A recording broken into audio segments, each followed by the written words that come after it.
GPF যে slip বা GPF যে স্টেটমেন্ট সেটি ফাঁকা আসতেছে। তো সম্প্রতি যারা নতুন জিপিএফ অ্যাকাউন্ট খুলেছেন তাদের জিপিএফ এ টাকা কর্তন শুরু হয়েছে। হিসাবরক্ষণ অফিস অনুমোদন করেছে, তাই টাকাও কর্তন করা শুরু হয়েছে। কিন্তু দেখা যাচ্ছে যে cafopfm.gov.bd ওয়েবসাইটে গিয়ে যখন আপনার এনআইডি এবং মোবাইল নম্বর দিয়ে আপনি আপনার জিপিএফ স্লিপটি বের করছেন সেটি ফাঁকা আসতেছে।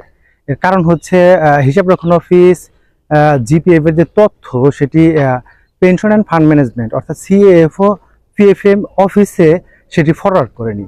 অর্থাৎ আপনার তথ্য যদি সিএএফও PFM pension and fund management ওয়েবসাইটে বা তাদের ওই কর্তৃপক্ষের কাছে যখন ফরওয়ার্ড করবে তখন থেকে আপনি মূলত ওই ওয়েবসাইটে গিয়ে তথ্যগুলো দেখতে পারবেন। এছাড়া অ্যাকাউন্টস অফিসারের আইডি অথবা আপনার যে অফিসের আইডি সেখান থেকে কিন্তু আপনার যে জিপিএফ স্লিপ বা জিপিএফ স্লিপের তথ্য সেটি কিন্তু দেখতে পারবেন, সেখানে কিন্তু ফাঁকা আসবে না। তো এই জন্য আপনাকে কি করতে হবে, এই জন্য আপনাকে হিসাবরক্ষণ অফিসে যোগাযোগ করতে হবে। আপনার যে ফাঁকা আসে সে কপিটি সহ আবেদন করলে তারা আপনার যে জিপিএফ তথ্য সেটি পেনশন অ্যান্ড ফান্ড ম্যানেজমেন্টে ফরওয়ার্ড করে দেবে, তারপরে আর ফাঁকা আসবে না। ধন্যবাদ।